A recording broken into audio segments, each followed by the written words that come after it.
Welcome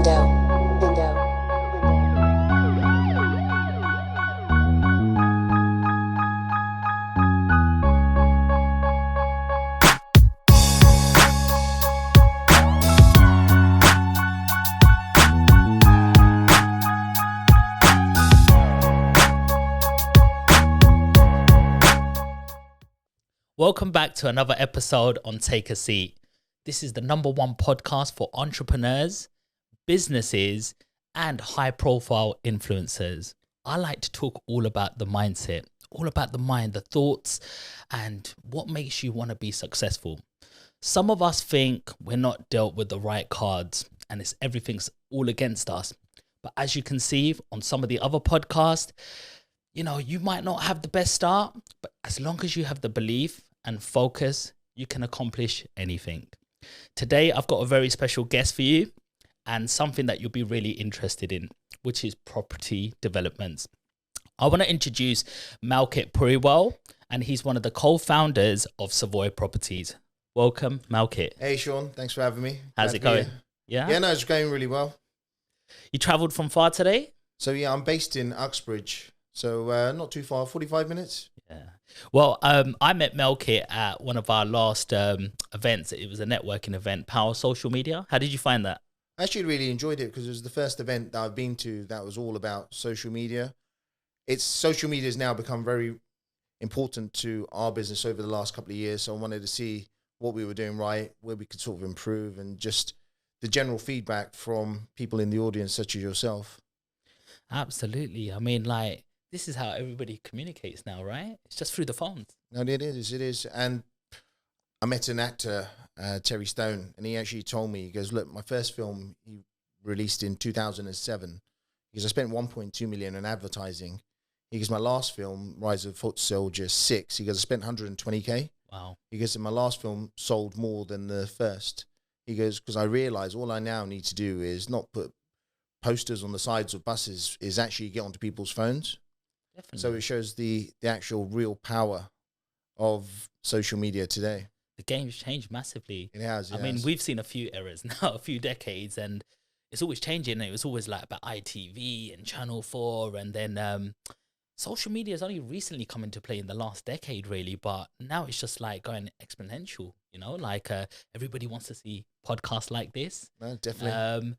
Because people just want to know about a topic. Like, we are selfish, let's be honest.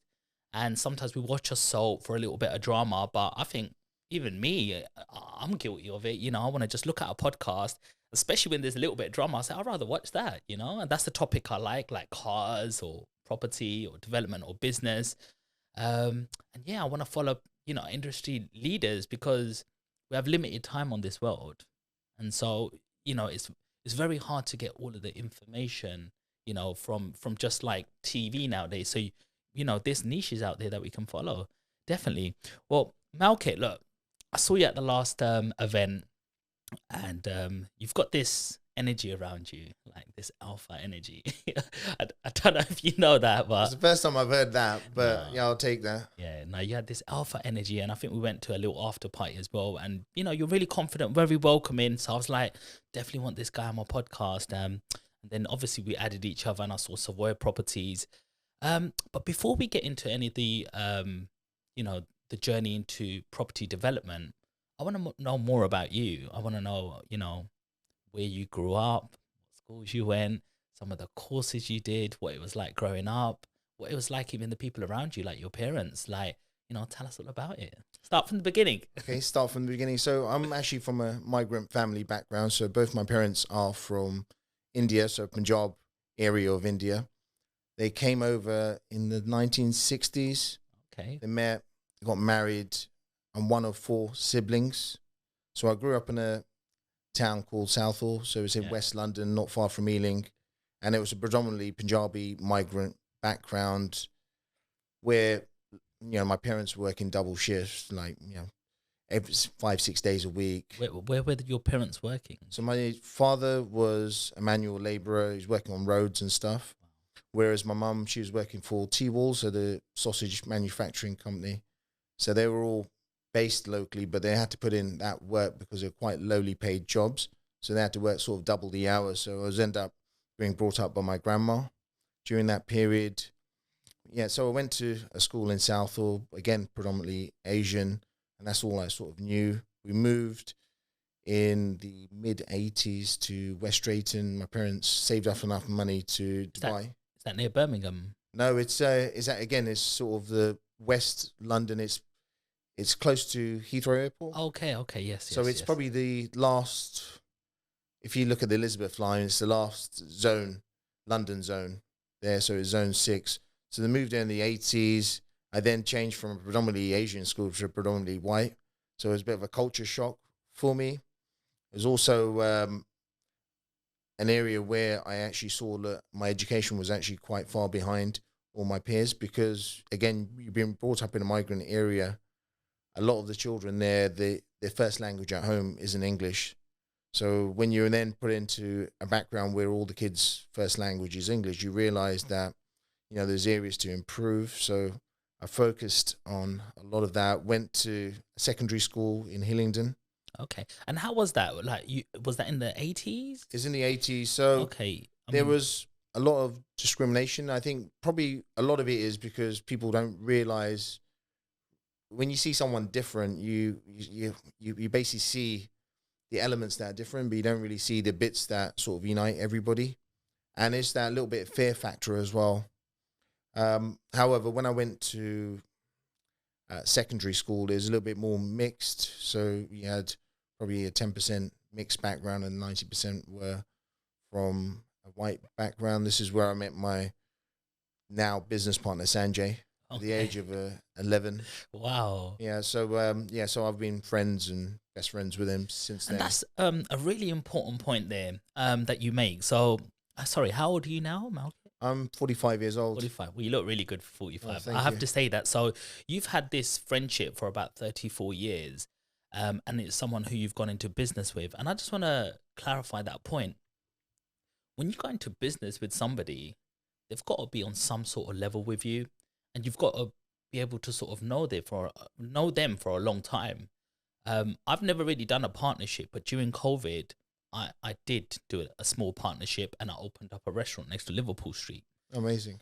And it took me 9 weeks to get it to £1,000 turnover a day. And I was really proud of that. However, the biggest challenge was my partner. And we were good on the phone. There were certain other elements that we did together and it went really well. But working together with somebody and, working on the floor, sometimes it can go, could put a lot of pressure on both of you and, end up exploding. And it can be more like hell, having a partner like that. So you've known your partner for like 34 years or so. That's right, yeah. And how's the relationship with your partner? No, it's really good. So it's basically, I think you shouldn't really go into business with someone where you've got similar skills. You want to go into business where someone's skills complement yours. Mm-hmm. So predominantly, I was really good on the back end in terms of just making sure things happen. Sanjay has more the vocal skills, like, being able to communicate, trying to get sort of deals done. So we then combined those two together when we started working together. That makes sense. And I always believe 1 and 1 is not 2, it's like 11. Yeah. Do you feel that way? No, 100%. So you need to, if you go into partnership with someone, this is my belief is, bring, what skills are you going to bring? And I'm going to bring this, you're going to bring this. They should complement. If those skills are overlapping, you're then going to start fighting over bits about what is done right or not. Absolutely. It's like having 2 cooks in a kitchen, they say, 100%, right? 100%. Okay, amazing. So I just wanted to touch on that point. So yeah, you met your business partner at the age of 11. Carry on. So yeah, met my business partner, then spent a lot of my secondary school just trying to improve on my skills. I wasn't predicted to pass any GCSEs. By the time I finished, I actually managed to pass 8 at that time. Well done. Went to college. What did you study at college? So I studied management studies and history. Okay. So it was a new sort of combination of like a GMVQ. Just because I was more interested always in this business aspect of it. Some of my parents obviously had their own businesses. My siblings set up their own businesses that were running, and I wanted to sort of pursue that avenue of it, and I actually liked the history aspects of, you know, what's happened in the world and stuff. So I focused on those two elements. Did well at college, managed to pass, got into Brunel University where I studied a management studies degree. What I realized in the late 90s was .com was sort of taking off, technology. You had, I don't know if you remember this, Sean, but you had this .com boom. So everyone was going into IT, and I'm like, okay, look, you know I know I wanted to go into management studies and business, but actually this computer side is going to be huge. So I thought, okay, I don't want to miss out on this. Now, how do I go about getting involved? I went to see a careers advisor who advised me, look, you can actually do a conversion course and get into technology. So I ended up doing a master's at Bath University in computer science. So I ended up passing that, and then went straight into a corporate job in 2000. And was that job what you wanted to do, or purely because the market was doing well in it? It was only because the market was doing well. Looking back at it now, I regret it. Do you? Yeah, I do. I actually do regret it because it wasn't my passion. I pursued it, and I did that for 18 years. 18 years. 18 years. But then I also, during that whole period, what was actually quite important was when I actually did that job, the company had 350 employees in that particular office that I was working in. 9/11 happened. Lastminute.com floated. The shares plummeted. And this company laid off half its workers. And I saw grown men crying, losing their jobs. I'm like, okay, look, do you know what? I need to do something else. So that year, in December 2001, I picked up this auction catalog, went and purchased the property in auction. And that was basically the start of my property journey. And that was a direct result of going into that IT job. Right. So was you quite savvy with your money when you was working at your IT job? Was you putting money aside? So I was putting money aside. I was actually, during my university days, I was actually dabbling in .com shares. Okay. So in your university days, before that, did you have any other work experiences that you did? Yeah. So actually my first job, because I was struggling to get a part-time job, my first job was actually in McDonald's. Okay. Yeah. Got to high five you there, man. We're McDonald buddies. Yeah. Every boss starts off a worker. But yeah, no, so that was actually a really useful job because you can see how, if you worked in McDonald's, you can see how feisty the whole industry is. Like, you know, someone that you work with as a colleague, as soon as he becomes a floor manager, his whole attitude changes. And I learned a lot about business. You know, you had people giving free food away, people trying to steal money from the till. So I learned a lot through that. Went on, I didn't want to do Halfords for too long. Okay. It's not really, I didn't want to do McDonald's for too long. I ended up taking a job at Halfords. So I had a passion for cars. Okay. So I thought, okay, this was a great way of just learning about cars, and, you know, you get a chance to work on some cars and stuff as well. So I did that up until I got my first full-time job. Right. Okay. And when you were working in these part-time jobs, what was you spending your money on? Well, the money was really spent just towards university, and then maybe once or twice a week I'd go out with friends. Yeah. You know, student life, beers, just some meals, nothing too glam. But it was just literally just covering the bills and stuff. So I didn't have to borrow money off my parents to pay for my education. Okay. And so when you got into full-time employment after your master's, what was you, about 24 then or something? No, I was 22. 22. Wow, that's a great achievement. So you didn't waste any time. No, time's money. There you go. Yeah, 100. And so you started working. Did you know straight away that you had to start budgeting and saving? I did. I always knew the value of money because we come from a background where we didn't have money. You know, so when you see like your parents working, you know, so long and so hard, and then when they brought their businesses, you know, your parents are up at 6 a.m. Yeah. They open a shop at 7. You know, they don't close the shop until 10. You know, and then you go to sleep, and then they start that again, and they do that 7 days a week. You can see the graph they're putting in for, and you can understand that value of money. So did they have a shop as well? Yeah. So my parents had a shop. My brother also ended up getting one, and my sister also got one later as well. So I could see that, but I I saw the graph that these guys were putting in, and I'm like, do you know, I appreciate it, but I'm going to do whatever I can because I don't want to go into that industry. So what sparked, obviously when people got laid off in your job, what sparked that there was this thing called property and you could make money there? Like, what gave you that idea? Did you have a mentor or someone? No, so I'll tell you how it all started. I ended up going out in Ealing for some drinks with Sanjay, and he used to live around the corner from where I lived. Okay. I ended up dropping him home. I'm like, okay, I'll see you later, Sanjay. He's like, no, why don't you come in for one drink? I'm like, okay. So I came into the house. His dad's sitting in the living room, and he had like a little bar area in his living room. So he's sitting there. He goes, oh, Malkit, look, have a beer. Then when I looked around, Sanjay just went straight up, went to bed. So then I'm sitting with Sanjay's dad, and he was like, Malkit, he goes, it's a really good time to get into property. And he was telling me, he goes, look, you got buy-to-let mortgages and stuff are out. So the one for the listeners out there that don't know, up until buy-to-let came in, I think late 90s, early 2000s, if you wanted to buy a secondary home, you had to take a commercial mortgage, which was pretty pricey at that time. However, under Tony Blair, they sort of simplified the whole banking system where they brought these buy-to-let mortgages where the rates were not too dissimilar to residential rates. So it actually made it pretty affordable. So I looked at this, I'm like, okay. So when I went home, I'm like, I couldn't sleep. So I got there was no Rightmove or anything. The internet was actually quite new at the time. So I got the Leader newspaper out, flicked to the center section. They used to have a homes page. All the estate agents and stuff would list all their listings for sale and for rent.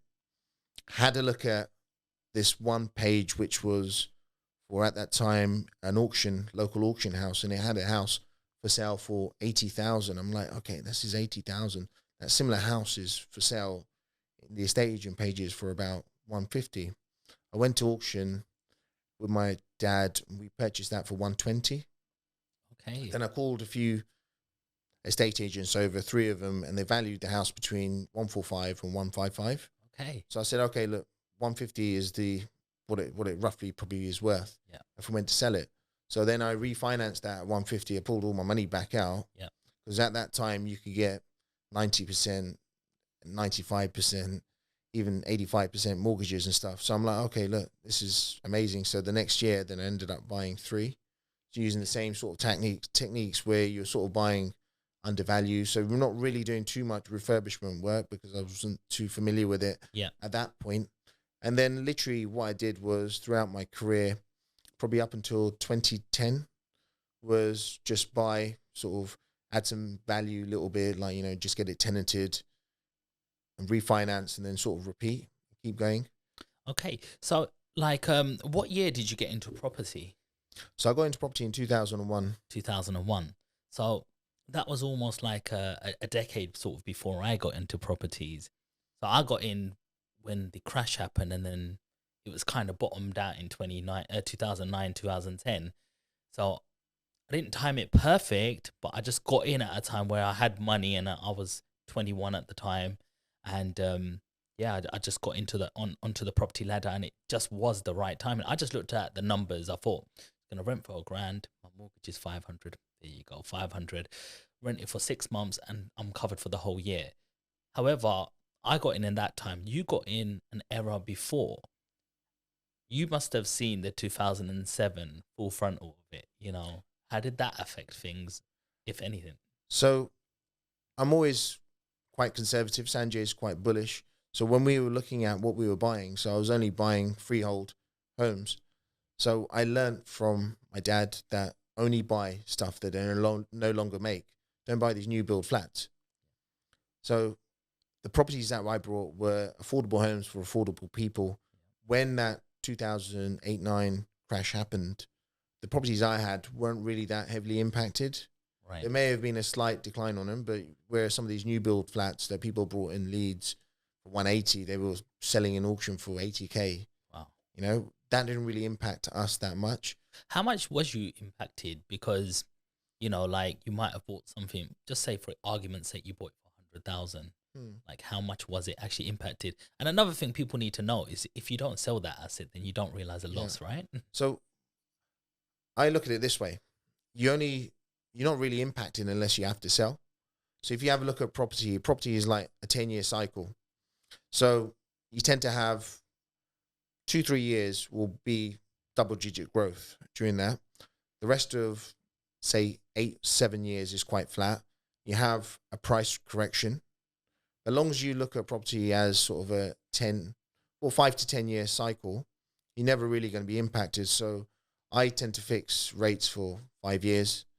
So when these prices were falling or interest rates start to rise, I wasn't really impacted at all. But I think at that time, the property stock that I held, prices probably fell by 10 to 15% in the areas that we were operating. So it did have an impact.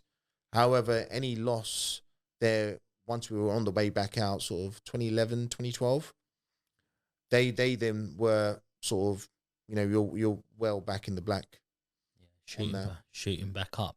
Okay, and how old was you when you became a millionaire on paper? I try not to really look at that, but I say by the time 25, like as probably a paper millionaire, but I try not to get distracted by numbers. Did that change you?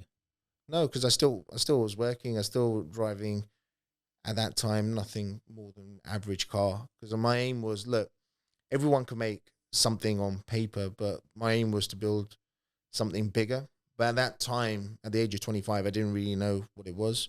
Also, at the age of 25, I also got married at that age, so there was a lot sort of going on. Yeah. But I just needed to find out what I was going to do in property because I wanted to have an impact.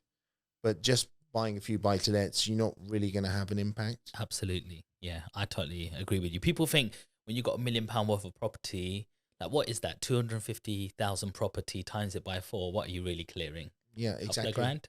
Exactly. And like you had these properties and they're making a few £100s per month and fine. Some of them you're making a little bit more depending on the interest rate and stuff that you had secured. But I was like, okay, look, I want to have an impact on the market. I want to have a positive impact for the people that end up living as our end users, and I want to try to have an impact on the market as well. So try to be sort of market leaders in our way. Do you feel that you really need to care about your client? No, you do. So the person who's going to live in that house, do you go in and buy a property and go, what's the cheapest way of me just doing this and get someone to get in here? I don't care if that's like a beer back wall there or something, or it will do for a couple of years. Or what's your insight? I think I look at property as art. So you have to, if you think it's art, then you want to present it as art. And then I've also got then the other side of my brain is the business side. Okay, how do I make this hard wearing? How do I ensure that, that this will last? I don't have to come in, replace the carpets and stuff. So there's two aspects to it. So one, you want to make it look nice. So if you have a look at some of the properties that we've been producing over the last few years, they look nice, because I want to feel the only two bits I like about a property process is purchasing it. And once it's done, I don't really enjoy the development side of it. It is a byproduct of being a developer. Yeah. But it can be disheartening at times and you're literally firefighting all the time. But that end bit, I turn up and like, actually, do you know what? We've done a good job here. Look. Nice. So while buying these properties, was you still employed? So I was still employed. I've had probably about 4 jobs during the time of being employed, and I carried on working because my wife I always said, look, I want to quit. I'm going to focus on this. She's like, we can do both at the same time. And then I was utilizing Sanjay, who's sort of self-employed within the family business, and he had time to attend viewings and stuff. And I was working a city job where I was in work at 8 o'clock and I didn't really get leave till 6. Yeah. So for me to come back to do viewings and stuff was near enough impossible. So majority of the properties that I brought without seeing. So probably 95% of the properties up until that point I've never seen until the day of completion.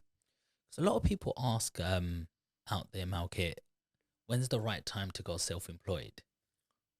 There's no right time. It's when it's the right time for you. So the reason I did it was I had a son. Then my wife was off for a few years. But when it was time for her to go back, I said to my job, now working for a city trading company, I need to leave early in a few days, and they weren't flexible with it. I'm like, wow, look all this time that I put in. At that point, I worked for that company for 9 years. I'm like, well, if you're not going to do it, And this was just a little bit my ego. I'm just like, well, I'm going to resign. And they said, it was up to you. So so then I just handed my notice in. I didn't tell my wife. And I had a 3-month notice period. I'm like, okay, look, fine. So in that 3 months, I'm like, okay, now I'm going to free up all this time. I built this much working full time and doing the property part time. What can I do if I now take this full time? Do you think that when you're taking that jump, that you've got to have some sort of backup behind you? I think you need to have income to support you, because if you're starting a business up, it's not going to pay the first 2 years. You might as well just write off, because you're just going to have losses and stuff. You're gonna the first couple of years you end up feeding the business, right? Yeah, you feed it. After that, you'll get something coming in, but you have to be consistent and you have to never give up. But I mean, like, what if somebody goes, "Oh, I bought 1-2 properties now. I've got $1,000 coming in. My rent's $500 for a room right now, so I've got something coming in. I can just be a property entrepreneur." Do you think that's the way to go? Because don't you need like little deposits, like to build up a cash flow to say, right, I can, I've got enough cash flow for myself by living, at minimal sort of, needs. But do you need a lump sum to invest in your next property to try get some sort of cash flow going on? So like to try uplift another property to try get money back up? I would just switch it back and look at it the other way. If you go full time, how are you going to now utilize that time to get deals, and how are you going to fund them? I was looking at it, well, I've got my P60s every year. You show that the banks actually see you as less of a risk than someone that doesn't have a portfolio. Build your portfolio up. Yeah. Because I think it's important for everybody to have some type of side hustle, whether they're an artist or, whether you're a part-time mechanic. You have something, and as you build it up, you build a customer base up, you can then look at, leave with having nothing or something very minimum is a risk. So you have to just, I'm just one of those that would want to sort of balance it out. Yeah, absolutely. No, I totally agree with you. I worked in banking until 26, and I bought 4 houses by then, and I didn't want to take a risk of going self-employed and having no assets, or as you say, like, every time my broker Tony was like, have you got some income, mate? And I'm like, I just need at least 20 grand. I'm like, oh yeah, here's from my work. It made things easier until you built a couple of years, SA 302s where, you've got enough cash flow to start buying it from that. The other thing I would suggest, what you've just mentioned, is just always speak to your broker. Your broker is key. They are that pathway to all the market. So if you look at probably the top 4 sort of banks, they will probably not lend to you because they want to see a P60 and stuff. They don't really understand your property portfolio. Yeah. However, when you work with more specialist banks, they will then look at basically everything that you have. So I just always liaise with my broker, every deal that we're looking at before we even purchase it. Okay, look, what can we get finance-wise? Okay, what are the terms? So on. And that has never changed throughout our whole property journey up until today. Where do you find a good broker? Recommendation, just turning up to networking, once having a chat. Yep. To be honest, with brokers, solicitors, accountants, what you'll probably find is your first broker is probably not going to be your last one. You end up outgrowing people. Yes. Yeah. So my first broker was someone sort of working from home, and he's predominantly just doing residential mortgages, and he have like landlords, maybe up to like 5 properties and stuff. Once you start buying and developing more properties within your property portfolio, you probably need someone then that will have access to a vast array of other lenders, because all of a sudden, as soon as you've got 4 properties, majority of the buy-to-let companies won't lend to you. So now you need to go to the likes of, say, Shawbrook or Lend Invest and so on, and they're only broker, only banks. So it's just one of those. So, and again, with solicitors and stuff, as you now push more transactions through, you need someone that'll be able to keep up with that pipeline of work that you have. Yeah. Very, very, very, very valid point there, Malkit, honestly, because this is something I never realized, that you do outgrow people. And sometimes you feel very loyal with the people that you started with because you're like, this guy's helped me get to a certain level. I actually came across that as well with my accountant. So because I'm from East London, I use a guy in Manor Park, and he's got this lovely shop front, double shops and tinted windows. Always will give you a nice letter-headed sort of sheet, but the value side is because I just didn't know. I was like, am I getting enough value? Because it feels like, because I did accounting and finance degree, and I just thought, is he just putting the numbers into a spreadsheet and it's just coming out the other end? And it was only until I sat with one of sort of my mentors. He's got an £80 million property portfolio, and he's done really well. I mean, they used to have factories in Aldgate that they've redeveloped. You probably know him. But yeah, all it cost me was 1 hour lunch with that guy. I went to 1 hour lunch. We were speaking, and he goes, Sean, you know, you're actually a big boy, you know? And I'm like, no, bro, it's just a few properties there, and I'm renovating this, I'm doing that. And he goes, no, you're a big boy. And I was like, no, you're the big boy. Because no, but on a normal level, I've inherited stuff and I'm doing a little bit of this, that. And he goes, you've outgrown your accountant. Trust me, that guy's not good for you. Where's your holding company? Where's your subsidiaries? Where's your SPV? Why is it all going through your personal? Do you know you won't be able to claim your loans? And I was like, I don't know how to even have that conversation. So that email was very like shaky for me. But after a couple of times speaking, because he was my dad's accountant for like 30 years as well. And normally you just think, oh, my dad's used that guy. I did work experience there and I'm just going to use him. But, you know, it's 100%. So you touched on a couple of valid points. You're always going to outgrow people. So through it, if you have a look at your life and all the viewers and stuff that are listening at the moment, if you look at basically your journey from, say, college, school, you've got like dozens of friends. As you go through, you know, people start falling off, you lose interest with them. And then now all of a sudden, like, I can count my friends on one hand. Again, within property, I like what you did there, where you took, you know, your mentor out for a meal, because anyone says to me, look, let's go for a coffee, you know, a beer or a meal. And I'm like, okay, look, let me just take that little bit of time out. And that information that you can gain from that one person during that hour is invaluable. And you actually need that, because property journey is actually quite lonely. Yes. So as you're going through it, you end up with people that have done more or less than you, but there's not many people that have done exactly what you've done. So you need that person above just to guide you through this whole journey. Absolutely. Sometimes they've just like fallen one more time more than you, and they can say, well, that's how I got up from it. How important like is the environment? And there's certain people say, I don't have the right people around me, Malkit. You know, maybe I'm on a council estate right now, and there's like, I don't know, drug dealers down the road, or I'm always just fighting for my life. Like, what would you say to them people, like how to find a mentor or how to get into a different room?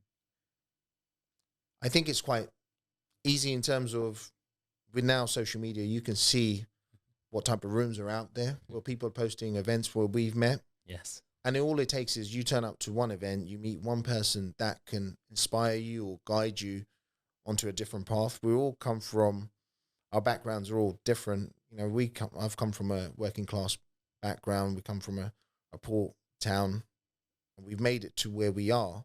You have to be consistent with it. You have to believe that you're going to be able to make it. Like I'm a big rap fan, and I like the likes of 50 Cent. If you have a look at from where he came from to what he's doing, and now he's in Hollywood. If you look at that whole thing, there's no one that's done what he's done to actually get there, but it shows it is possible. But you have to be, if you look at him, he's been consistent with what he's been doing. Even when his rap career faded, he had an idea, okay, I'm going to go into films. There's no one that's done that. People do rapping and then they'll go become an actor like Will Smith. Yeah. But no one goes on to produce so many successful shows. Definitely. He also sold water, didn't he? He sold water. So he's actually, I actually really like him because he's a really true entrepreneur. So where someone approached him, said, you know, we're releasing this vitamin water. It's called Vitamin 50. He goes, we'll pay you X to sponsor it. And he goes, well, he went to the meeting and he said, well, how about you give me a percentage share? Wicked. And they were sort of taken aback by that because they didn't expect a rapper to actually come back and actually say that. That share that he took in there, I think that water company got taken over for billions, and he actually made 100 million from that. So it was just very shrewd. Fantastic. I think Coca-Cola bought it in the end Yeah, or something. Coca-Cola did, yes. Brilliant. So Malkit, you left your job now. You realize, well, you've been giving your heart and soul for 9 years to this company, and they couldn't give you a little bit of flexibility. So sometimes things happen for a reason. You realize, hey, hang on, you know, I'm earning you X amount, and that's my value. Okay, just out of not pride, but you know, like, hey, I'm not, you know, what do you call it, accepted here, or appreciated. That's the word. I'm not appreciated here. So you decided to leave. How did that feel for you? Mixed emotions, so part excitement. The other bit was I was actually quite nervous because at that time of leaving, I actually was paying for the mortgage on my existing house. I bought another property which I was going to move into, and I was paying for the mortgage on that and renovating that at the same time. So I had a lot going on. I'm like, okay, am I going to be able to do this? I'm like, do you know what? You have to keep faith in what you're going to be doing. I'm like, okay, we can make this work. But prior, I'll drop you back to sort of 2010. Yeah. So at that point, I'm like, okay, I'm doing these buy-to-lets.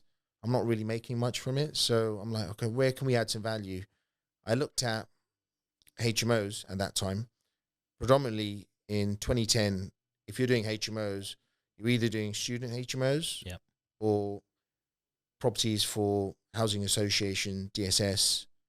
And not many people were doing HMOs for working professionals. Spareroom.co.uk did not exist.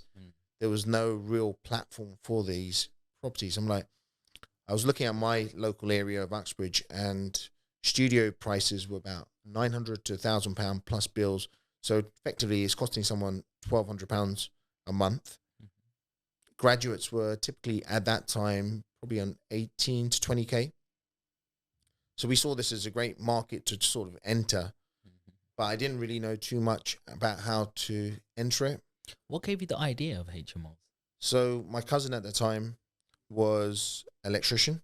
Okay. And he went to do some electrical sets on some Shepherd's Bush HMOs, and they're all en suite. They had little kitchenettes and stuff in there.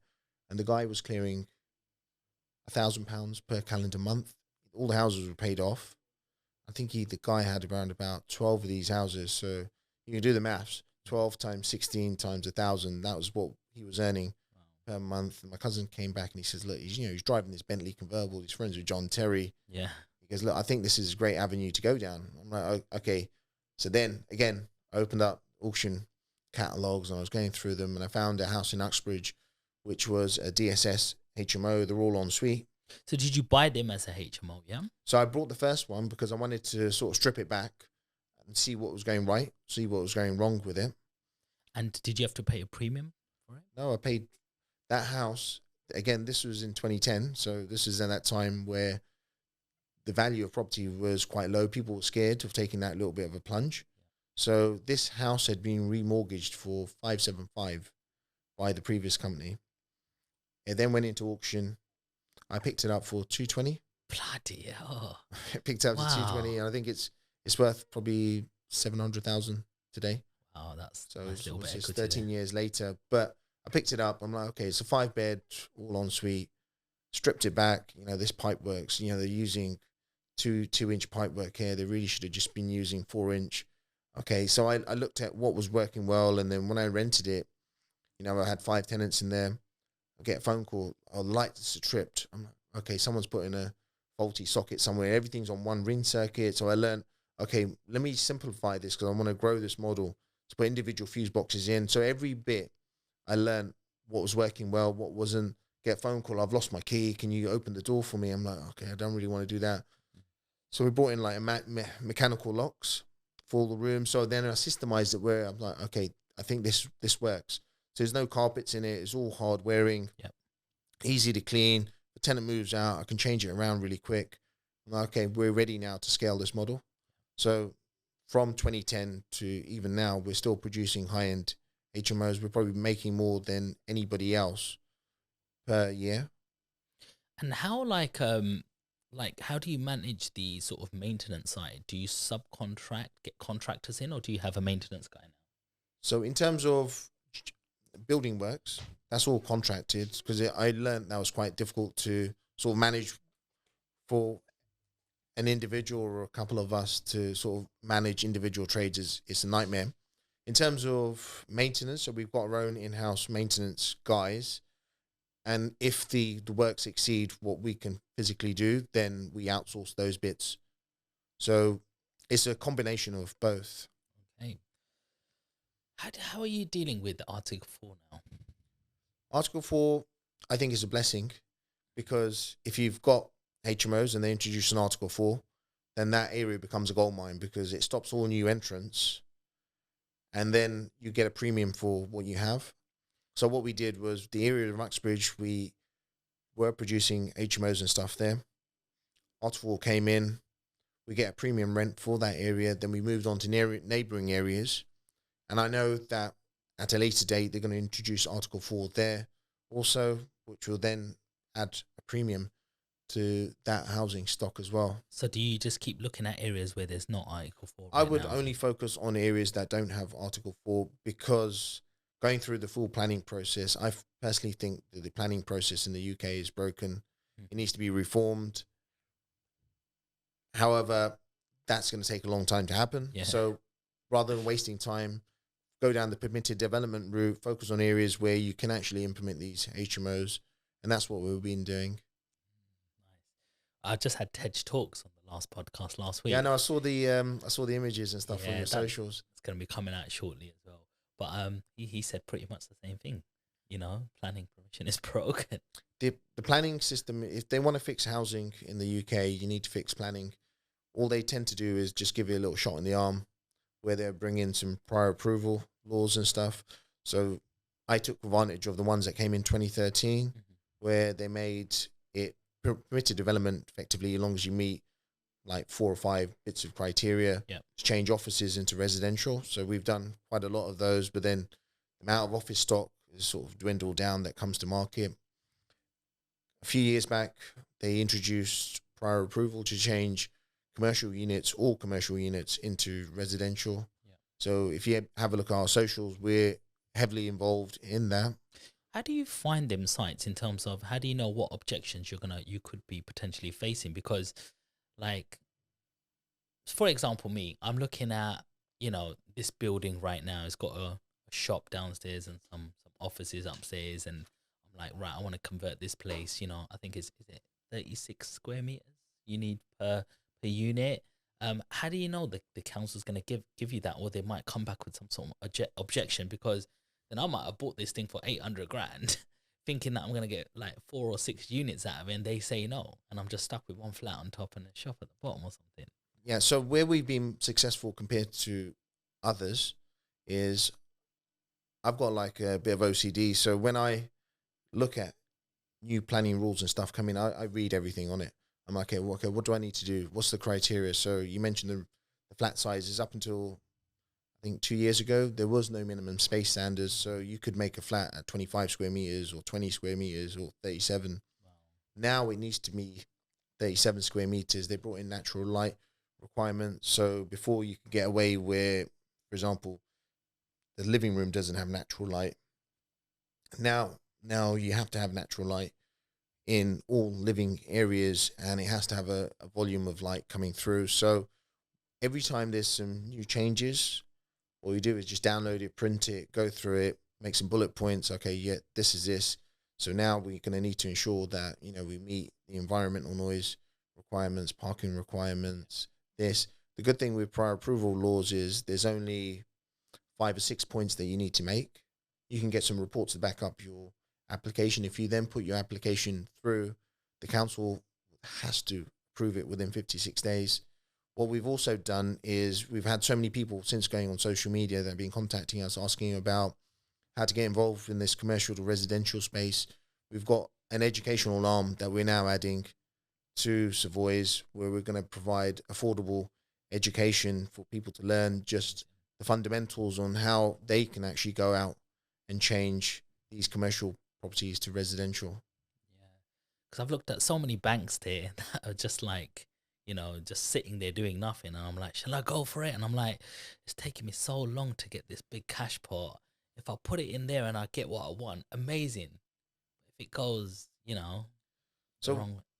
what we've done is we've worked with certain lenders as well, where we've got like an exclusive product where you can now go in, say you're looking at that bank there, we do an analysis saying, okay, on this, we meet XYZ criteria.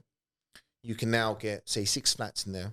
So we can, before we even purchase it, we pay for a valuation fee. The value will come out saying, look, you're buying it for 600. Yeah, it's worth 600. If you now change it to these 5 or 6 flats, it's worth 1.2. The lender will say, okay, look, you're purchasing it for 600. We'll give you 70% of that. And the build cost says 200K. It meets that affordability criteria. We'll give you the 200K as well in installments to do the build. So you basically de-risk the whole thing. So they do the whole analysis for you. Yeah, well, you have to do an element of it, but you have to tell them this is what I'm looking at. And then I roughly sketch up, this is what the floor plan is going to look like. So when you have a look at all our projects, I've sort of de-risked them all. So we know, okay, once this is done, it's worth X. So it's not like you're guessing what the end value is going to be. We make sure we've got that crossed out to a T. So it's helped us basically scale our property portfolio really quickly. And then we're helping others learn those bits of information so they can actually go out and do that themselves. Wow, I think that's amazing. I'd be interested in that. Do you know what I mean? If it looks like you're very good at making something good, and then you think of scaling it. Yeah, so I'm more analytical. I'm more logical in the way I think and act. Sanjay's more passionate, runs more with the heart, and that's why I think our team works really well, and why we were able to sort of scale what we're doing at Savoys as well over the past few years. So what's been one of your best projects? Our best project was a property in Burnham.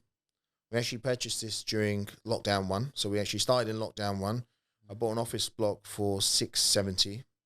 Okay. Yeah. Most people looked at this as we can only get 5 flats in there. I looked at it with Sanjay, I'm like, easily 10. Wow. Yeah. Because I understood the rules of the game. I understood what we could actually do under these prior approval changes. So we got planning for 10. I had, again, submitted our finance, got the value to come out saying, okay, purchasing at 670, I'm spending $500,000 on the build. They guaranteed the exit at 2.25 million. Yeah. So by the time we actually finished it, which was in lockdown 3, the property was actually worth 2.5. So we've had in excess of 7 figures on one deal within 12 months. So that was our best. And that was our signature product as well. We ended up putting this deal forward for Property Investor Awards in 2020, and we won Commercial Developer of the Year with that.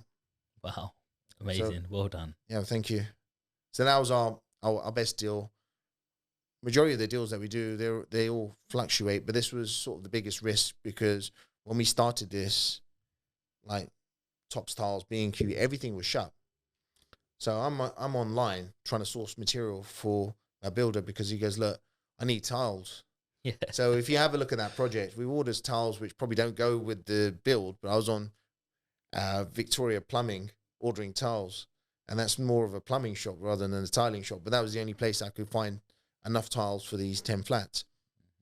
So yeah, luckily we were able to finish that, but we literally used online shops and merchants to actually get all this material because for that first 3-4 months we were in lockdown, a lot of these, the traditional outlets like Wix and so on were all shut. Yeah. But our project needed to carry on because we had so much money at stake during that. But you found a way. You found a way. Look, I think in life, the easiest thing to do is give up. The hardest thing to keep going. And even when, you don't feel like you're making any progress each day, but you keep going, then you get that light bulb moment where everything sort of comes together. And I think that's been the biggest key for us. Just consistency of just keep going. As they say, on the other side of pain is success. Yeah. It just gets replaced eventually, But you can't taste success unless you realize what pain is. Nice. I like that one. I want to know, let's touch on builders. There's a lot of builders out there, some good, bad, and ugly, and people want to find out where's the best place to find a builder, how to get things like, a schedule, how to not go over time, over budget, or just someone just walking up and leaving you. How do you manage that aspect of it? I'll be honest, builders are probably the most difficult part of being a developer, because you've got an idea of what you want to do in timescale, and builders have their own. So we've dealt with several builders over the years which have delivered, and then they'll end up, the same builder will let you down on another project. Yeah. But it's just part and parcel of it. When we started off, the first thing that I did in 2010, I reached out to my brother, who was a builder himself, and say, look, do you actually have someone that can do this first HMO project for us? And he gave us a builder. We used that builder up for 12 years. Then he's decided to sort of retire. And then as we've scaled, we've needed to have 3-4 builders. And then we've had some that have been hit and miss. They did some that have done one project amazing. Then when it came down to the second one, just really screwed the whole thing up. And it's not easy. So even with us, we still get frustrated with builders where, okay, look, can you do this? And then they put some roof ridge tiles on, and about 6 months later, they've sort of come off. Like, look, how does that happen? But it's just one of those, you can't get disheartened with it. Yeah. Being a developer is a business. So in business, don't take your emotions out of it. Just think logically. Yeah. Don't let your anger get involved, because if you start swearing at a builder, they'll walk off and you'll never get anything resolved. How we do it is, look, come on, let's get this one done. We'll learn from this. Just make sure you don't do this on the next one. Yeah. I try to work with people, and then the generosity side tends to work in our favor. So where we'll say, okay, look, I understand, look, you've lost money on this aspect. We'll cover half that loss on this, but let's work together and let's try to get this done. Yeah. And I think that has been part of the success. We've worked with people, as opposed to when stuff's gone wrong, you start effing and bliming, which is probably the easiest thing to do. Exactly. But there's no easy way through it. If you don't have anyone that can recommend a builder to you, I think you can go on Checker Trade. And Checker Trade's quite a good way of finding contractors, not just builders. And then you can also see the reviews that they've had from other people that have actually used them. What about in terms of contracts and schedules? Like, do you have things like that in place? We do, but the ones that I've been working with for a longer period of time, I've then sort of just taken that away, because we now have an understanding. If I then pass a project on to the builders that we have, they know the finishing stuff that we want to have on it. If there's a particular project and it's a more of a higher end project that we're doing, I'll then get an interior designer in, and then they'll make the renders on what we want to have, what we want the end product to actually look like. But on general, we're taking commercial properties and we're making them into affordable accommodation. Yeah. To speed up. We end up doing like 30 projects in a year. So for us to do 30 projects in a year, I don't want to spend too much time doing schedules. We give sort of a blueprint. This is what we want. This is like, the finish. And then what we'll do, we'll put in some feature walls or whatever, just to differentiate this project from another project. Okay. Is there anything that you would do differently? Probably the only thing I'll probably do differently, if looking back, is probably start on the development side earlier. Because one thing I learned in property is you're never going to have the confidence until you go out and do it. You could be studying. Look, this is what I'm going to do. I heard the TED Talks thing about like studying property for 2 years. You could be doing buy-to-lets, but I want to sort of ease off this. But you just need to liaise with someone that actually is developing properties, like say like your mentor, and then gain from their experience and use that to start developing, because that's when you really start adding value to your property portfolio. When you add, you may take a property, convert it into 2-3 flats. The growth on that is going to be a lot more than just adding a rear extension on. Definitely, especially on ROI. Yeah, and then find an area and just specialize in that. So we we specialized in two areas, which was HMOs and commercial to residential. We've done some new build stuff, and we bringing flats from ground up. But where we found where we were actually more effective is in commercial to resi and that HMO side, and we've just focused on that consistently year on year. Absolutely agree. Like, some of my better projects have just been coming from redevelopment, because the hardest thing is, I don't know if you know, it's the same, but anything structural, you're getting double skin walls up, and you get your roof up and joining roofs, and it just comes up with a lot more aggro, rather than if you've got the shell, it's all good. Strip it down in, it's electric, plumbing, plastering, finishing, decor. And it's a lot cheaper. And then what's happened over the last couple of years is material prices have just rocketed. So I know people that have had new build projects where they expected to make 25%. They're probably going to make a 25% loss now, and I think you've got to just weigh up how much risk you want to take, because as we mentioned earlier, property is a cycle. So you're going to have 2-3 years that are good. Yeah. So anyone that does anything, 2-3 years, you'll be able to sell a new build block of flats. But are you going to be able to sell those new build flats in this current climate that we're in right now?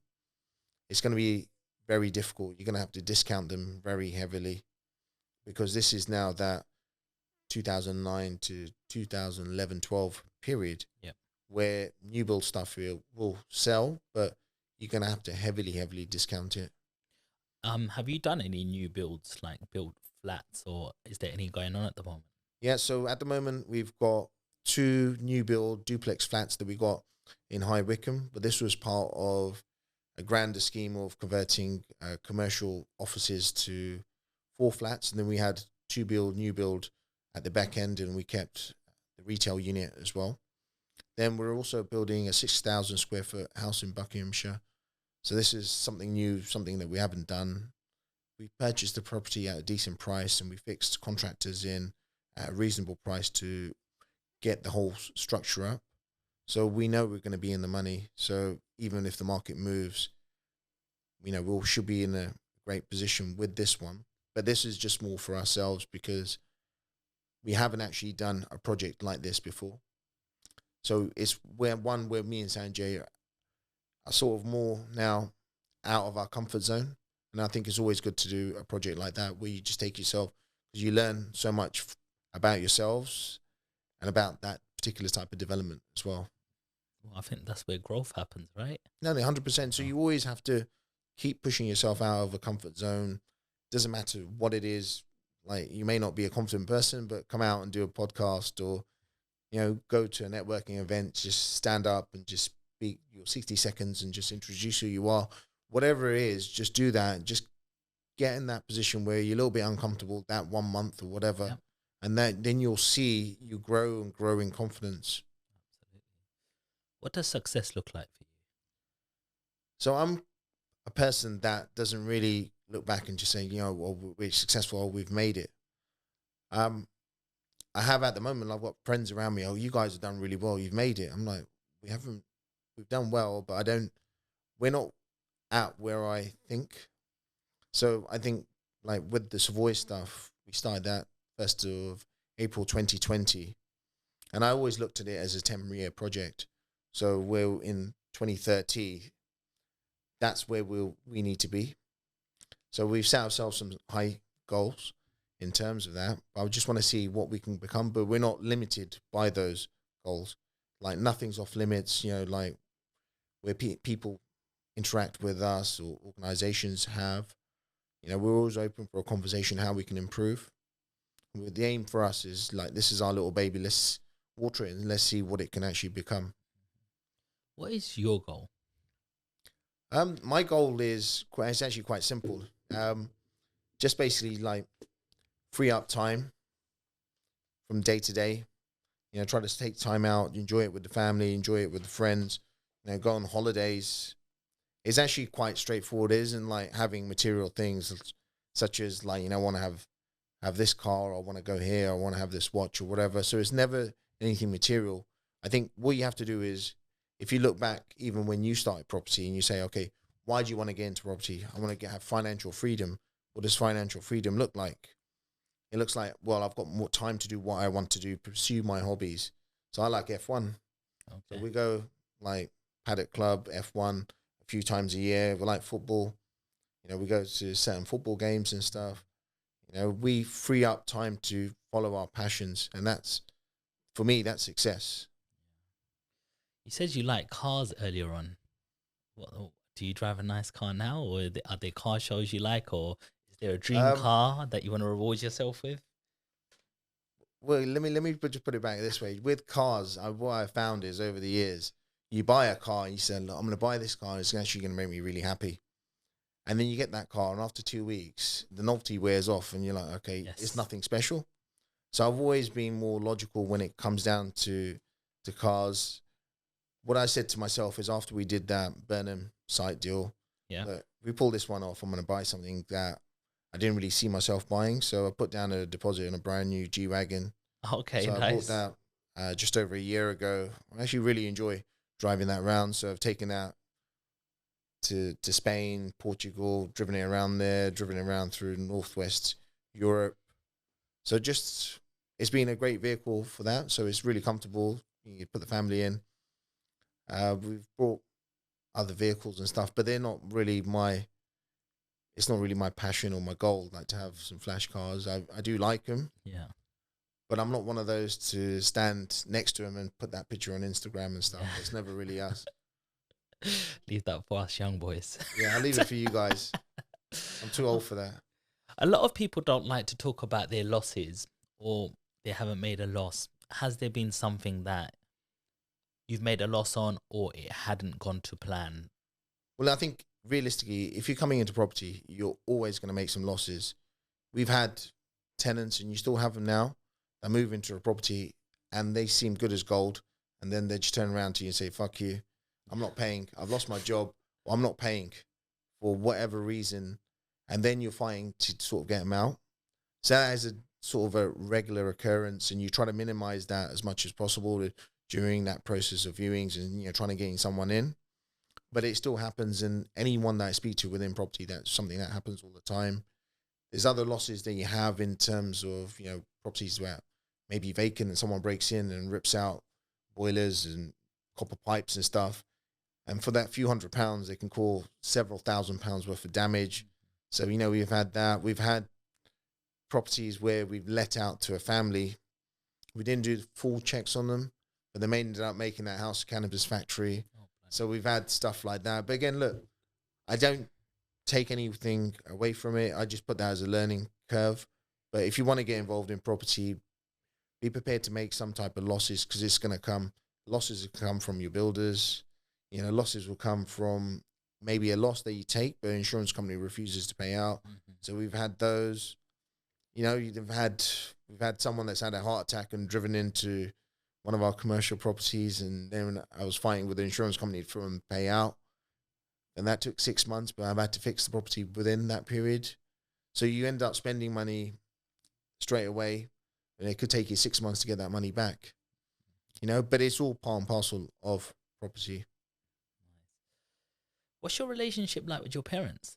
Like, you know, are they proud of you? And, you know, so the difference is, like, my dad came over at the age of 14, and my grandfather put him down as 18 and put him straight to work. So he's never really been the most person in terms of communication. So he's always been very little in terms of words. But with him, he's more the type that he'll always I see one of my dad's friends, he goes, oh, your dad said you're doing really well, he's really proud of you. I'm like, he never really says that to me.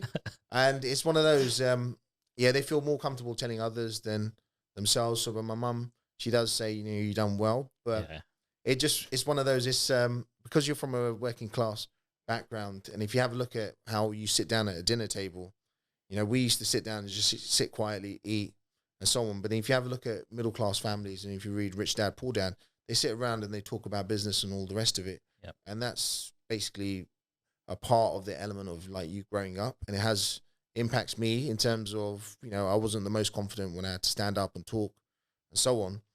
So it's something now that I'm now learning from, and then try to integrate into sort of my family life, and when I'm sitting with my kids and so on.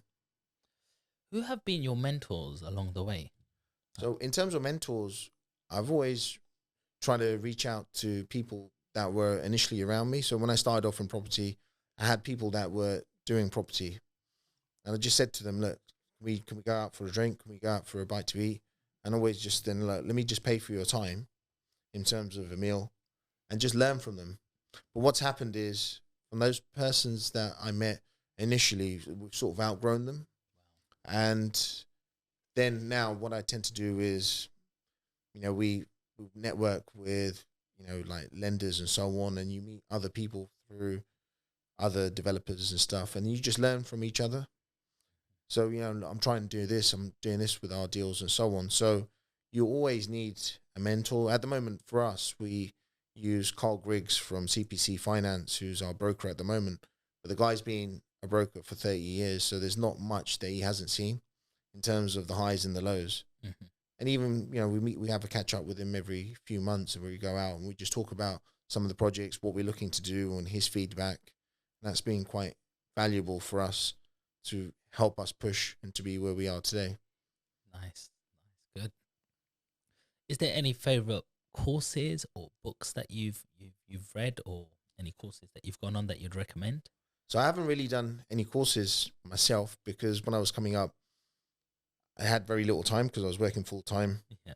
And the time that I did have, then I was just literally using that to obviously learn in terms of reading on the internet and stuff. Your course was actually real life. Yeah, and the course is real life, and I just basically I learned a lot from seeing. I watched this one program on BBC, and the guy goes, "Look, he runs a store a bit similar to B&M.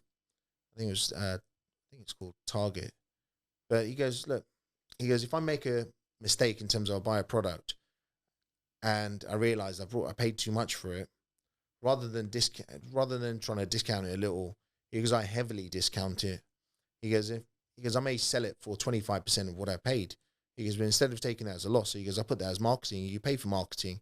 He goes, and I sell that item, and then he goes, I know someone will go back saying, you see this?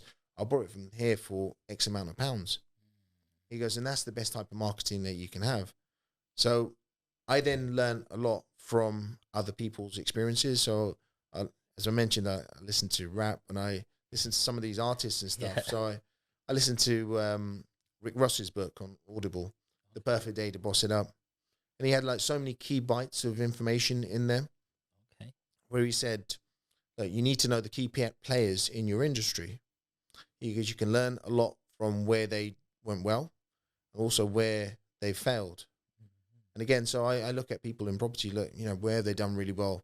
They've done well during this. Where did they fall over? Yeah. Ego. Yes. Thinking that they already made it, spending more than they were actually making, that ego, just putting other people down. So we then use that and say, okay, look, just keep yourself humble. Don't overdo what you're doing. It's such a valid point you said there, because everybody, as you're saying, is getting on Instagram. They want to be in them rooms with the champagnes in VIP, that, if they were across the other side, they'll probably be just paying entry fee and getting normal drinks, and they're paying £200-300 for tables. And I would, for the listeners out there, don't take what you see on social media as gospel. I've had others that have come up to us and said, look, you see this developer, he's doing really well. And I had to look at, I just thought, okay, let me have a look at him. Just go on the company's house.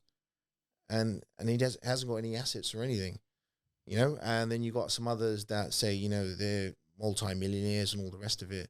And again, you can't see many assets and stuff. So a lot of what I would suggest to a lot of the listeners out there is use the free tools and stuff that are out there. Go on company's house, do your research on people, because I've seen so many people going out, paying for expensive courses and stuff. Yeah. And then only to be let down. I was at an event in December, I think it was a Central London Property Meet, and I was on a panel and I was talking, and someone came over to me because, well, you did this commercial residential course. I said, yeah. He said, how much was it? I said, £500. He said, I spent £25,000 on a particular course. He goes, now I dropped out after 2 months, and it was a waste of money. And I've paid all the money up front, and now I can't get a refund. I'm like, £25,000 is a huge amount of money to pay, and not have any return at the end of it. So yeah, with Instagram, a lot of people get confused and buy into the lifestyle, but it's basically just a trick in terms of marketing and stuff. Look at the facts and figures. Men lie, women lie, numbers don't. It's true. But I've even gone to a few of these courses myself, not to buy a course because I know property, but I'm just thinking, what do people want to know? And I'm sitting there, and all it feels like, it's a show. And it's like, hey, let's get you over to that emotional barrier. Once you get emotional, then you show big numbers. Look how much I'm earning. Who wants to JV with me? Run to the back. $2,000 right now. Okay, I've just seen 20 people go. $2,000. He's just made 40 grand. And I know the thing that he's saying, before they even put a property in front of this guy, they've got to pitch to an estate agent. They've got to find the right property with the right sizes and criteria. These people don't really have any real knowledge.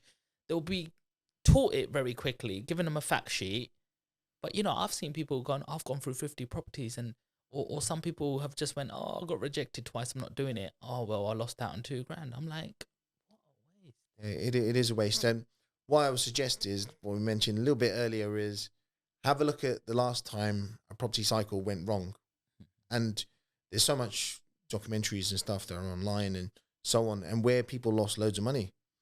You had so many companies offering ready-made property deals, and when the whole thing went tits up, these companies just folded, and the people left with these properties were, I saw some lady, she bought some ready-made HMO or something in Nottingham, some BBC documentary, and the property was riddled with issues, and she didn't know anything about this.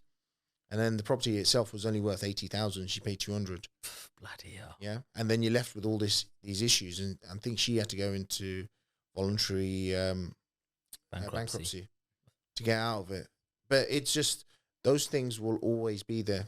I'm a firm believer that every sort of 10 years you have a new sort of scam to draw average people to draw their monies and stuff in. So when I looked at late 90s, early 2000s, you had the dot-com boom where millions of people put money into internet companies where probably 95% of them went bust. Yeah. Then sort of late 2000s, you had the subprime mortgage. Right. Boom. Yeah, so we're basically in the US and then bits of the UK where they mixed like good and bad debt up, and where they gave mortgages to people who shouldn't really be on, who should never actually get a mortgage in the first place, gave them a mortgage. And these guys were just refinancing until everything went pear-shaped, and their interest rates went from, say, 1.9 to like 6-7%, and houses folded. So there's a good film on it called The Big Short. Oh, yeah, I've seen that one. So you've seen that one. Yeah. And then up until recently, like all these cryptocurrency. What is your thoughts on Bitcoin and crypto? I don't really understand it, so I've been a firm believer, or if you don't understand anything, don't invest in it. Only invest in something if you understand it. I like things I can touch and feel, and like with the property, you got the keys to it. You can go there, you can have a look around it. Even when it's rented out, you can drive past and you can see, look, it's still there. When you got something that's virtual and people buying NFTs and houses next to Snoop Dogg in a virtual world, and cryptocurrency, and Acon's got a coin called Acoin, and like, I'm just like, what the hell is going on? Yeah. I think there is a future for all this digital stuff. Yeah. I don't think all those coins are out there going to survive. Yeah. But if you have a look at the millions of people that put money in, it's only when things start going bad that you realize how many people are actually invested. So you're out with someone, you say, okay, yeah, they'll just open up. Do you know what? I'm just waiting for Bitcoin to recover. I just needed to come to 27K. I brought it in at this price. It went up to 60, and then it's fallen down to 10. But now it's up to 20 at the moment. I just need to come up another 7. I just want my money back, and I'm selling. And I'm hearing so much of that now. But when the market was actually going, well, no one actually mentioned I'm involved in these cryptocurrencies. But the rich get richer by getting average people to put their money into these type of schemes. They're the one promoting it. Yeah, exactly. Into their schemes. Well, they get it up and running, and then once it gets to a point, you hype it up for a few years, you show some growth, average people put in, and that's the point that They pull the people rug. exit. Are there any other things that you invest in? So it's just literally, for us, it's just been property. So we've been consistent with that. We invest in other people in terms of, if I'm in the property industry, I've got like, I meet someone and they're an interior designer. I'm like, shoot, you know what? Why don't I give you that particular work? And like, I try to build people up. Say, okay, look, I'll help you. I'll promote you as well. Look, I'll take you on our posts. I've had people that come up, family members that are sort of builders, electricians, and so on. I'm saying, okay, look, let's work with you. I can help you.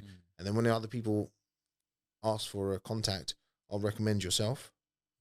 So I invest in people because I firmly believe if you give them the tools, they can then build something for themselves. But you need to support people that are around you. Can I ask? It's a bit of a cheeky question. Yeah, What's your net worth? I'll be honest, I don't really fully know myself because we're doing so much. I have an idea, but I never really want to say. What's the rough figure? Sorry, it's a lot. Look, I don't really want to get distracted with that. Reason being, because my end goal is, like, I want to be here. You know, I want to do something that probably people in my generation have never really been able to do. Absolutely. Say my parents probably never thought that their kids will be able to do. So it's in terms, it's twofold. It's one, obviously you want to build some assets and stuff that you want to give down, but then also want to build a business in terms of the Savoys brand and make that do something special within the industry. I want to talk about that in a second. But one thing I have to say, Malkit, like, I can feel this energy from you that you're very humble and you're just like very human. And obviously we know you're doing developments and your net worth is going up. Like this, I don't know if you've noticed this, but I've been in rooms where people are millionaires or got a couple of million. Next minute, you know, they want to find out what car you drive or where have you got a holiday home, and then within seconds, you know, then people are gone because I don't really entertain them people. I don't want to really stand next to them because I'm like, all you want to talk about is material, compare, and then it's like, first of all, like what my religion teaches me is like you got to be human. You know, what makes you so humble, bro? Well, several things. So I'm from a Sikh background, so you know we've been taught from the beginning. You know, you're never going to get somewhere by tearing someone else down.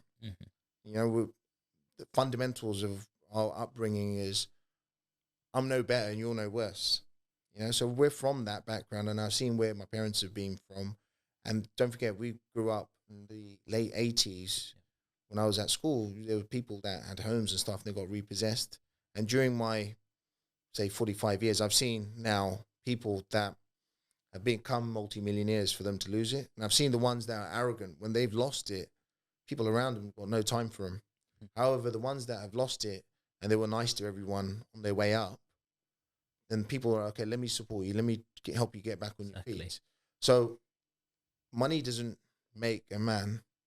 You know, like man's made the money. Money never made the man. So I don't really see the benefit of being arrogant. I can be, but I don't see the benefit of it. I think there's more benefit on us trying to help other people become something, you know, rather than the other way around saying, like, I've got this house, I've got this watch, I've got this, because that doesn't really mean anything to me. Oh, man, that's a touchy subject, that one, bro, honestly. Bro, I've seen so many people around me. I see it all the time. I've turned up places and I'm like, oh yeah, I'm a property developer. And before we had the social media, I had so many people that are arrogant to us. Like, okay, you're like, what are you? Okay, all right. And I've got the same now, because I started doing some social media. I was like, now they want to be friends. I'm like, okay, look, what about like 5 years ago? Yeah. When I saw you here. So it determines how much time you have for them. Yeah. Because so you see the energy. No, exactly. And we're one of those that we want to see the good in people. You know, I'd rather try to help people along their journey. So we're helping so many people through Savoys, and like even ones that reach out to us on socials and so on, or come to our networking events. You know, we're trying to help them through their journey, and it's not really for our financial gain. Where did the name Savoy come from? So we actually came up with this name Savoys back in 2013. So anyone that has a look into it, we actually incorporated a company called Savoys Estates Limited in 2013. And I think Sanjay, it was Sanjay's brainstorming idea because we're trying to come up with a company. And he goes, like, I want something that's going to stand out, something you can remember. So if you go there, like, that the guys from Savoys are here. So we had that in 2013. We actually ended up setting this company up. We had 4 partners, and we sat down and like, okay, look, we're going to go for this. And the first partner just turns around and goes, well, okay, you need to pay me 35 grand a year, and I'll start working in it. I'm like, hold on, the whole purpose is we don't take a wage and we try to build this thing up. So then, okay, that went on the back foot. We went down to 3 partners, and then the third partner, he ended up just wasting our time year on year. No, do you know what? We'll start from following April. In the end, he left, and then it was just myself and Sanjay. Come up to 2017, end of 2017, I left work. Well, okay, let's rename it.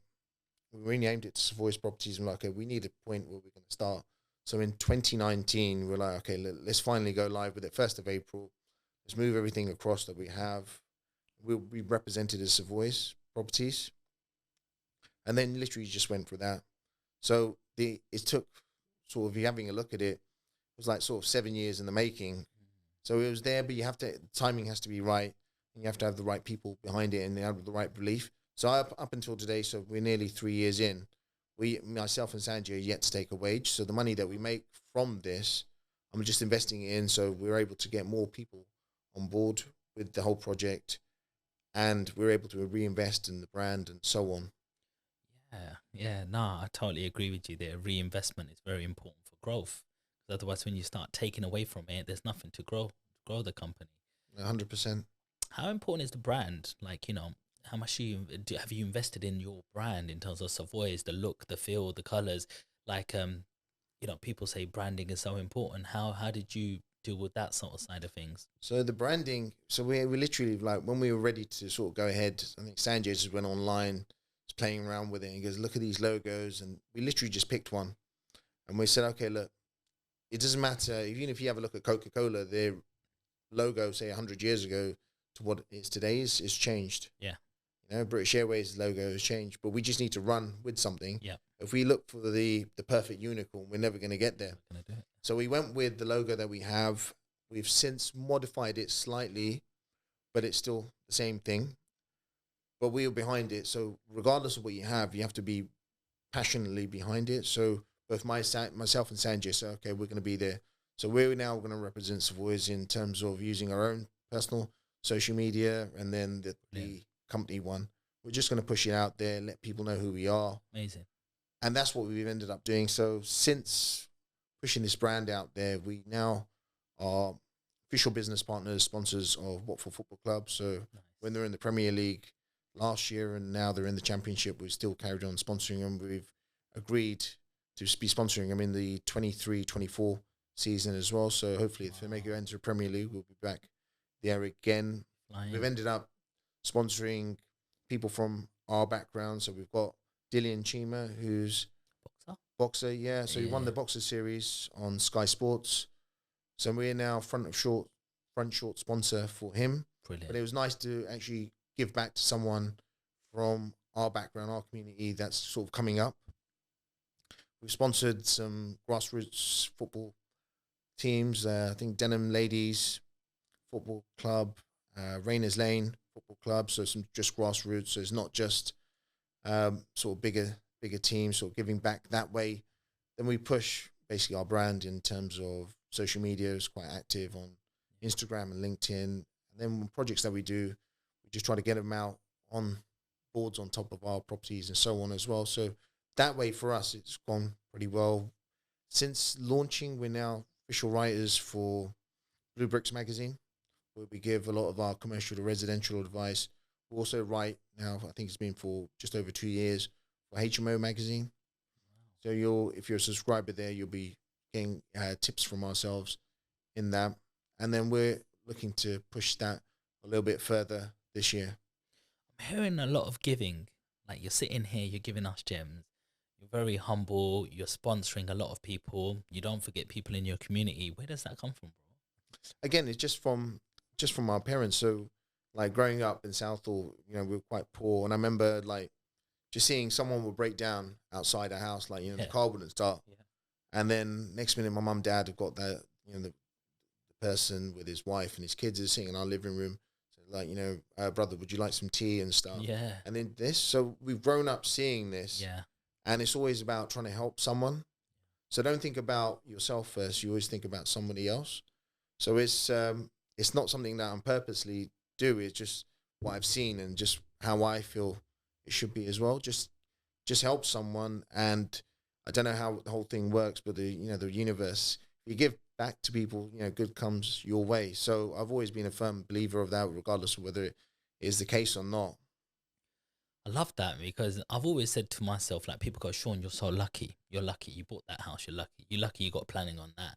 You're lucky you did this. And I've always said to myself, well, maybe the luck of getting something is just giving.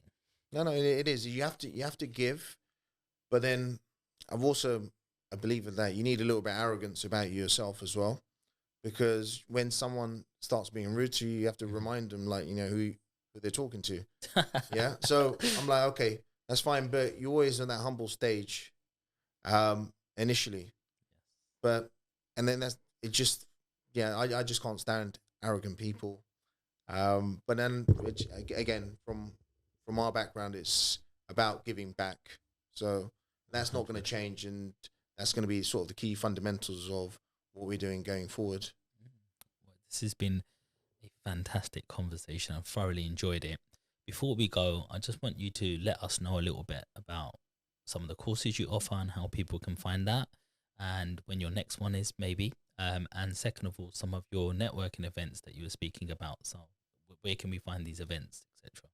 Okay, so in terms of the courses, so we've got Savoys Education, with something that we're looking to launch in the upcoming week. So by the time this podcast is out, it'll probably be out. We've teamed up with myself, Sanjay. We've got Hardeep, who's a partner on our development side of the business. We've got Elizabeth Warburton, who's a TV presenter, who's now come on board to help us deliver the content in the right way. So this will be launching, and we're going to initially be going down the commercial to residential route. Later in the year, we'll have courses for HMOs, and the idea is to keep it really simple, affordable courses to help people progress. It's not about paying 20K and so on. It's about having something that doesn't really impact your pocket, but actually gives you real information from people that are out there delivering on a regular basis.